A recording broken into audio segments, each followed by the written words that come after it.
Good evening, everybody. Welcome to TutorABC's Common English Errors. My name is Chris, and today we will be talking about using connecting words to naturalize your speech. And when we say naturalize your speech, we're talking about you being able to speak like me. It's pretty much the same as what we've taught on Tuesday. First of all, unfortunately, if today you were allowed to speak during this session, it would be very easy for me to tell whether you are Taiwanese or not. And let's not just say Taiwanese. I'm talking about whether English is your first language or second language. The reason why is because in many cases, most people, which English is their second language, they will often speak in short, unconnected sentences. And the reason why most of you use short, unconnected sentences is because you think of a sentence in Chinese and then you translate it to English, and then you think your next sentence, and then you say your next sentence. You are not able to speak in English naturally. Now, this session, I will teach you some tips, but it's really up to you to naturalize your speech. Okay, it's really up to you. You must practice every day. Now, a good way to avoid this problem that we've just mentioned is to use more connecting words. In this session, I will be teaching you connecting words. When we use connecting words, we'll make your sentences longer and more interesting, not as dull.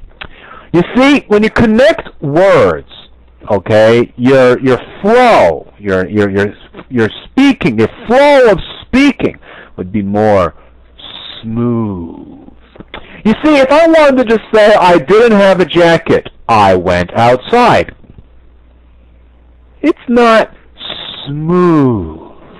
So to make your sentence smooth, we would say, I didn't have a jacket, nevertheless, I went outside.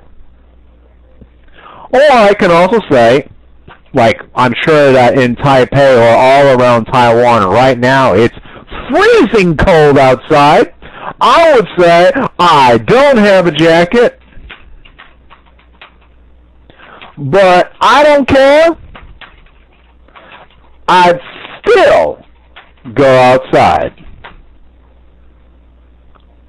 You see, by using these connecting words, not only did I connect two sentences, of course I made it more interesting, and it made it more fluent. Instead of saying, I didn't have a jacket, but I went outside, that's boring. I say, I don't have a jacket, but I don't care, I'd still go outside.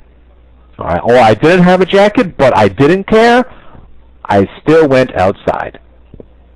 Using connecting words would make your conversation more interesting. Okay? So, you see, it can also help you to make your sentences longer. Okay? Now, this is the best example here. Here we have two passages.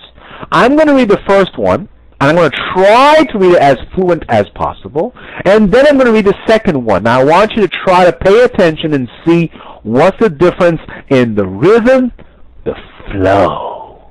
Listen very carefully. I went to the store to buy some bread. I discovered they didn't have any left. I turned around and went home. I ran into someone who I used to know back in high school.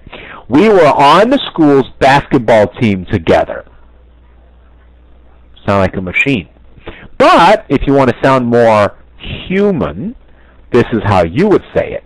I went to the store to buy some bread, but I discovered it didn't have any left. So I turned around and went home.